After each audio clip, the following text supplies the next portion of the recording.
Hello everyone, नमस्कार, आदाब, सत श्री अकाल। आपका होस्ट एंड दोस्त राज सिंह आपके सामने फिर से एक नई जानकारी के साथ आ चुका है। जैसा कि जानते हैं कि एनटीपीसी रेलवे की तरफ से नोटिफिकेशन भी आ चुका है और साथ में इसका जो अप्लाई डेट भी 14 सितंबर से शुरू होने जा रहे हैं, जो कि 12th लेवल भी है और ग्रेजुएशन लेवल भी है। ये वैकेंसी लगभग 12th लेवल में 3000 प्लस वैकेंसी है, लगभग 3400, और जो ग्रेजुएशन वालों के लिए है वो 8000 प्लस वैकेंसियां आई हुई हैं। ठीक है, तो जो एनटीपीसी का जो नोटिफिकेशन आया हुआ है, इससे जो फॉर्म जो अप्लाई करेंगे, तो फॉर्म को मैं लगभग 7-8 दिन पहले एक वीडियो इसीलिए बना रहा हूँ जो आज आपके लिए, कि इसमें बेसिकली डॉक्यूमेंट आपको क्या लगने वाले हैं, डॉक्यूमेंट क्या क्या लगेंगे।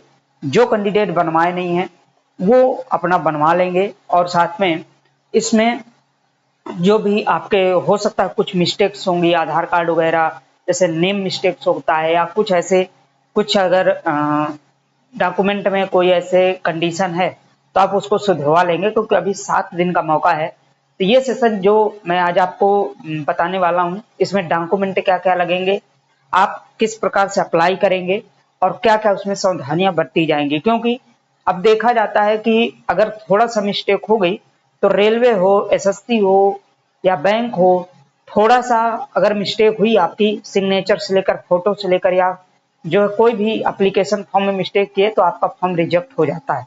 ठीक है, तो वो गलतियां ना हो हमसे, तो वही जो है मैं आपके सामने आज कुछ कंडीशन जो कैंडिडेटों का जो कंफ्यूजन पॉइंट था उसे आज दूर करूंगा। ठीक है, सबसे पहले एनटीपीसी का जो मैं एक सेशन बता भी चुका हूँ, इसमें जो है डाल भी चुका हूँ कि ग्रेजुएशन वालों का कब से अप्लाई होगा। तो 21 सितंबर से ग्रेजुएशन वालों का है, और जो 12th लेवल वालों का है वो 14 तारीख से जो है अप्लाई होगा। मतलब अलग अलग डेटें दी गई है, तो आप जाकर जो है एक बार वीडियो जरूर देख लीजिएगा। ठीक है, रेलवे एनटीपीसी में जब भी आप फॉर्म भरेंगे तो देखो, इसमें जो हाल फिलहाल में अभी वैकेंसी आई है, एएलपी की आ चुकी है, जो है कई ऐसे पीछे वैकेंसियां आई हुई हैं। जो कैंडिडेट अभी कोई भी मतलब रेलवे में फॉर्म भरे हैं, उनका रजिस्ट्रेशन संख्या होगा, तो रजिस्ट्रेशन संख्या अपना संभाल के रखेंगे। जब भी आपका रजिस्ट्रेशन संख्या एसएससी हो, बैंकिंग हो, रेलवे हो, जब आप एक बार फॉर्म भर देते हैं तो आपका रजिस्ट्रेशन संख्या मिल जाती है। इसके बाद वही आपका रजिस्ट्रेशन संख्या से आप लॉगिन करके भर पाते हैं। जो कैंडिडेट नहीं भरे हैं वो जो है शुरू से भरेंगे। तो देखो, उसमें एक साइड खुलती है, जब आप एनटीपीसी में साइड में जाएंगे तो लॉगिन जो होगा आपका, वो जब से एप्लीकेशन फॉर्म स्टार्ट होगा तब लॉगिन होगा। ठीक है, लेकिन जो जो अभी नए हैं, अभी फॉर्म भरना शुरुआत मतलब शुरू करने वाले हैं पहली बार, वो अभी जाकर आज या कल जब भी आपको समय मिले, तो आप रजिस्ट्रेशन में वहां 2 ऑप्शन होंगे, एक होता है न्यू रजिस्ट्रेशन, एक होता है लॉगिन। ठीक है, तो आप न्यू रजिस्ट्रेशन में जाकर आप रजिस्ट्रेशन करेंगे। आप अपना सिटीजन मतलब किस देश से हैं, name, Aadhaar card name, mother's name, father's name, ये सब कुछ आपका मांगा जाता है। ठीक है, पूरा डिटेल्स इसमें आपको जो ले लिया जाएगा। इसके बाद आपका रजिस्ट्रेशन संख्या मिल जाएगा। लॉगिन तब आप करेंगे जब आपका स्टार्ट होगा फॉर्म, ये बात आप ध्यान रखेंगे। अब इसमें डॉक्यूमेंट क्या क्या बनवाना है आपको, ये तो रही हमारी एप्लीकेशन जो फॉर्म करने की बात। अब आपको डॉक्यूमेंट इसमें क्या क्या चाहिए जब आप लॉगिन करेंगे, तो उसकी अब हम बात करेंगे। ठीक है, तो देखो, सबसे पहले आपका आधार कार्ड होना चाहिए। आधार कार्ड आपको रेलवे ने एक पीछे लगभग 2 महीने पहले एक नोटिस जारी किया है कि जिसका आधार कार्ड नहीं है वो आधार कार्ड बनवा लेंगे। विदाउट आधार कार्ड वालों के लिए कोई एंट्री नहीं होगी। क्यों नहीं होगी? क्योंकि वहां थंबनेल वेरिफिकेशन होता है, आपका थंब लगता है, वेरिफिकेशन होता है, तभी आपका एग्जाम में एंट्री होती है। तो रेलवे ने ये बकायदे आपके नोटिस में कहा है कि जिसका आधार कार्ड नहीं वो आधार कार्ड बनवा लेंगे। ठीक है, यदि कोई आधार कार्ड में मिस्टेक्स है तो वो सुधरवा लेंगे। ठीक है, यदि आधार कार्ड में मिस्टेक पाई गई, आपको फॉर्म जब आप पेपर देंगे तो आपको 2 आईडी प्रूफ लेके जाना है। दो आईडी प्रूफ मतलब एक आपका 10th का मार्कशीट होना चाहिए या 12th की मार्कशीट होना चाहिए और एक सर्टिफिकेट होना चाहिए। मतलब मार्कशीट और सर्टिफिकेट अब तो एक ही साथ आने लगे हैं, लेकिन जो पुराने बच्चों हैं जो बहुत पुराने पेपर दिए हैं उनके लिए सर्टिफिकेट और मार्कशीट अलग अलग आती थी। ठीक है, तो ये इसमें कहा गया है। तो पहली बात तो आपका आधार कार्ड होना चाहिए। ठीक है, दूसरा इसमें आपके कैटेगरी सर्टिफिकेट होना चाहिए। कैटेगरी सर्टिफिकेट जिस कास्ट से हैं, जैसे जनरल वालों के लिए कुछ कैटेगरी सर्टिफिकेट नहीं होता, वो अनरिजर्व होते हैं। ठीक है, अनरिजर्व होते हैं मतलब उनको जो है कोई उसमें छूट का प्रावधान नहीं रखा जाता। लेकिन ओबीसी, एससी, एसटी और ईडब्ल्यूएस वालों के लिए, इनके लिए सर्टिफिकेट कौन सा चाहिए? तो इनके लिए कास्ट सर्टिफिकेट चाहिए और साथ में भारत सरकार का चाहिए। स्टेट का यहाँ पे नहीं चलेगा। जो जो कैंडिडेट स्टेट का भी बनवाए हैं, तो देखिए अभी 7 दिन का समय है, आप जाकर अपने नजदीकी लेखपाल जो होंगे या नजदीकी जो आपके पटवारी होंगे वहां से आप कांटेक्ट करके इसको आप बनवा लेंगे। सेंट्रल का आपका चाहिए। ठीक है, सेंट्रल, एससी एसटी वाले सेंट्रल का सब कुछ चाहिए। ओबीसी वालों के लिए एक समस्या कब होती है, ओबीसी वाले अपना बार जो है कास्ट सर्टिफिकेट बनवा लेंगे। कभी कभी क्या होता है कि जो कैंडिडेट, आप बहुत सारे ऐसे देखे भी होंगे कि कोई स्टेट का ओबीसी में है, लेकिन वो जब सेंट्रल में कंसीडर किया जाता है, वो जब सेंट्रल में देखा जाएगा ओबीसी वालों को, तो जनरल में कभी कभी काउंट हो जाते हैं, क्योंकि उनको सेंट्रल सरकार उनको जनरल में मान लेती है। ठीक है, तो ओबीसी वाले विशेषकर अपना कास्ट सर्टिफिकेट यहाँ पे देंगे। ठीक है, अच्छा अब इनका जो है पूरे का मतलब जो सर्टिफिकेट आप लगाएंगे, तो इनका जो है फोटो कॉपी अपलोड नहीं होगा। इनका कोई जो है आपकी प्रति छाया प्रति अपलोड नहीं होगी, इनका केवल नंबर अपलोड वहां पे डाला जाएगा। ठीक है, तो इनका केवल नंबर आपका चाहिए, आपको चाहिए नंबर, आपको मिल जाएगा।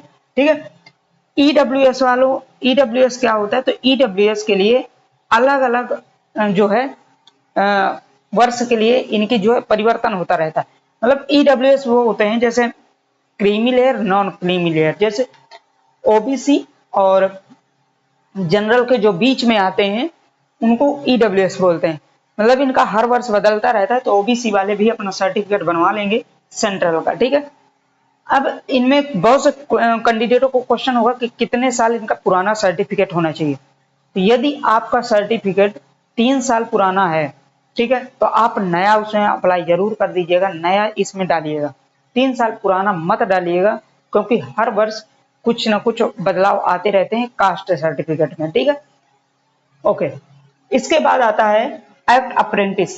देखो जो जो कैंडिडेट अप्रेंटिसशिप किए हुए हैं, तो जब आप न्यू रजिस्ट्रेशन करेंगे तो वहां पे अप्रेंटिसशिप की जैसे वैकेंसी आती रहती है, 2 वर्ष के लिए होता है।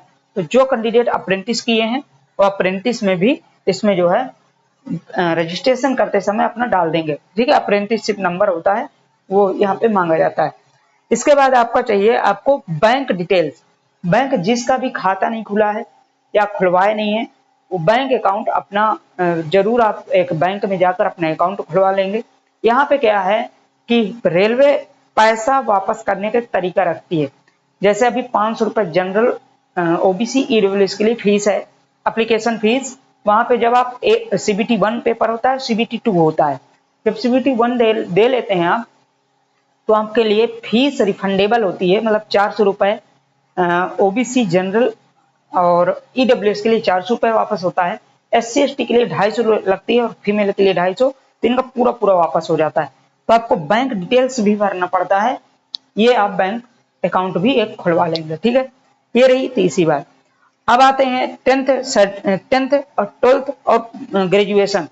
जहां पर मांगा गया है आपका 12th और ग्रेजुएशन, 2 वैकेंसियां हैं, 12th है और ग्रेजुएशन है। ठीक है, तो 10th का रोल नंबर भी भरवाया जा रहा है, 12th का पासिंग जब किस वर्ष आप पास किए हैं, ठीक है, और 12th का रोल नंबर और ग्रेजुएशन का रोल नंबर और पासिंग, इसको आप ध्यान देंगे। कभी कभी कोई ऐसे कह देते हैं कि हमारे में 12th का पासिंग ईयर नहीं है, वो अपने से रख देते हैं, उसमें डेट, मंथ, ईयर सब कुछ पूछता है, तो इसको आप जो है ध्यान पूर्वक भरेंगे। ठीक है, अब नेक्स्ट जो स्टेप आता है फोटो, सिग्नेचर और मोबाइल नंबर। कभी कभी ये होता है कि आपकी महिला मित्र होती है, आप समझ रहे हो, अब सपोज दैट उनसे थोड़ा सा आपका लड़ाई लड़ाई हो गई या कुछ हो गया, ठीक है, तो वो मोबाइल नंबर लेके अपना चली गई, तुम अपना लेके आ गए और वो मोबाइल नंबर वहां पे डाल दिए, तो आपका सिलेक्शन भी अगर हो रहा है ना, तो आपका कांटेक्ट वो करेंगे, तो आप नहीं कांटेक्ट अगर कर पाएंगे तो आपका सिलेक्शन नहीं हुआ। तो ये विशेष ध्यान देंगे, मोबाइल नंबर अपना ही डालेंगे जो मोबाइल नंबर है, या अपने माता पिता का डाल देंगे, क्योंकि जो भी इंफॉर्मेशन आएगी वो आपके ही पास आएगी, ठीक है। जो भी आपको इंक्वायरी देना होगा आपको देना होगा, ठीक है। और जीमेल, मोबाइल नंबर और जीमेल, ठीक है, तो ये अपना ही डालिएगा विशेषकर, ठीक है। आगे इसमें फोटो और सिग्नेचर की बात है। सिग्नेचर आप ब्लैक पेन से करेंगे, ठीक है, साफ स्वच्छ अपने हैंड राइटिंग से करेंगे, और जब भी अपलोड करेंगे तो पीडीएफ फॉर्म में अपलोड करेंगे। फोटो बैकग्राउंड आपका प्लेन व्हाइट होना चाहिए, ठीक है, सिंपल होना चाहिए, और साथ में आई कांटेक्ट और आपके ईयर कांटेक्ट एकदम होना चाहिए, मतलब एक फ्रंट पे होना चाहिए, ठीक है। तो इस प्रकार से आप ये सभी जो है तैयार रखेंगे डॉक्यूमेंट जब भी आप फॉर्म भरेंगे। फोटो, जब ये जो फोटो अपलोड करेंगे इनको आप संभाल के रखेंगे, जब आप पेपर देने जाएंगे तो ये फोटो आपकी दो वहां पे लगेंगी, तो ये इसमें कहा गया है, ठीक है। ये आपके डॉक्यूमेंट थे, इनको आप जरूर तैयार कर लीजिएगा, तभी आप अगला स्टेप अपना शुरुआत करना लॉगिन करके फॉर्म भरने का, ठीक है। अगर कोई इसमें और संशोधन या और कोई प्रक्रिया आती है तो जो है आपको मैं जरूर लेकर आऊंगा। अब बहुत से कैंडिडेट मुझसे पूछे हैं कमेंट में कि इसमें बुक कौन सी हमको लेना चाहिए, बुक कौन सी हमको जरूरी होती है, ठीक है। तो मैं आपके लिए बुक थोड़ा सा बताने का प्रयास करूंगा कि बुक आपको कौन सा चाहिए। तो देखो, बुक के लिए आप यदि ऑब्जेक्टिव लेना चाहते हैं ओनली, तो ऑब्जेक्टिव के लिए आप किरण की ले लीजिए, जीएस, रीजनिंग और जो है मैथ, जीएस, रीजनिंग, मैथ और साइंस आती है। तो यदि आप किरण की तीनों की आती है, किरण की ले लो। किरण की यदि आप एफर्ट, थोड़ा सा महंगा है, मैं किसी का प्रचार नहीं कर रहा, ठीक है, थोड़ा सा महंगा है। यदि आप किरण की नहीं है लेना, मतलब थोड़ा सा पैसे की प्रॉब्लम है या कुछ है, तो आप गगन प्रताप सर की आती हैं, नॉर्मल कास्ट में है, या जो है अंकित भाटी सर हैं एक, जो कि RWA रोजगार विद अंकित सर से एक चैनल अपना चल रहा है, बहुत से कैंडिडेट उसमें हैं, तो वहां से आप वो भी बुक परचेज आप कर सकते हैं, ठीक है। तो इस प्रकार से तीन मैं आपको ये बता दिया। देखिए, मेरा इसमें कोई जो है बेनिफिट नहीं कि मैं आपके लिए प्रचार कर रहा हूँ, ऐसा नहीं, मुझे कमेंट आया तो मैं आपके लिए बता रहा हूँ। और बाकी कोई भी इंक्वायरी है, कोई भी आपके लिए डाउट है, तो आप जरूर मुझे कमेंट करिए, मैं आपके लिए जरूर तत्पर रहता हूँ। तो ये डॉक्यूमेंट आप जरूर बनवा लेंगे, फिर से आपको याद दिला रहा हूँ, आधार कार्ड बनवा लेंगे, जिनका बना है उनके लिए कोई प्रॉब्लम नहीं, शांति से बैठिए। कैटेगरी सर्टिफिकेट ओबीसी, एससी और एसटी ईडब्ल्यूएस वाले ही बनवाएंगे, जनरल वालों के लिए कोई जो सर्टिफिकेट नहीं बनता है, वो अनरिजर्व होते हैं, ये ध्यान देंगे। अप्रेंटिसशिप जिसका है वो अपना डालेंगे, अगर जिसका अप्रेंटिसशिप नहीं है वो वहां पे नो डाल देंगे। बैंक डिटेल्स, बैंक अकाउंट अपना खुलवा लेंगे जब भी आप बैंक डिटेल्स पाए, ठीक है, जो है, ठीक है, उसमें बैंक अकाउंट, ये सब IFSC कोड, ये सब बहुत सी प्रक्रियाएं मांगता है बैंक की, तो यहाँ पे देना पड़ता है। 10th सर्टिफिकेट, 12th सर्टिफिकेट और आपका ग्रेजुएशन का सर्टिफिकेट, ठीक है। और फोटो सिग्नेचर, फोटो नहीं खिंचवाए हैं तो खिंचवा लीजिएगा, और साथ में आपका जीमेल, जीमेल नहीं बना है तो जीमेल बना लेना अपना, ठीक है। बाकी और कोई सूचना आती है तो मैं आप तक पहुंचाऊंगा, ठीक है। तो चलिए मिलते हैं नेक्स्ट कोई अपडेट के साथ, तब तक के लिए बाय बाय। और SSC GD का भी जो है नोटिफिकेशन आ चुका है, मैं उसके लिए जल्द से जल्द सेशन ला रहा हूँ, ठीक है। SSC GD मैं चूंकि SSC GD के लिए कई सेशन दे भी चुका था, लेकिन अब फाइनल इसकी वैकेंसी, ठीक है, 39,000 ऐसे कुछ वैकेंसियां हैं, हाँ 39,000 प्लस वैकेंसियां हैं, ठीक है। तो इसमें जो है मैं आपके लिए पूरा एकदम डिटेल से लाऊंगा, कहाँ से कैसे फॉर्म भरना है, कौन कौन से इसमें प्रेफरेंस पहले देना है किस जॉब का। ठीक है, मिलते हैं नेक्स्ट अपडेट के साथ, तब तक के लिए bye bye. Thank you so much. ऐसे ही बने रहिए चैनल में, सब्सक्राइब कीजिए, शेयर कीजिए। तब तक के लिए bye bye. Okay, thank you so much.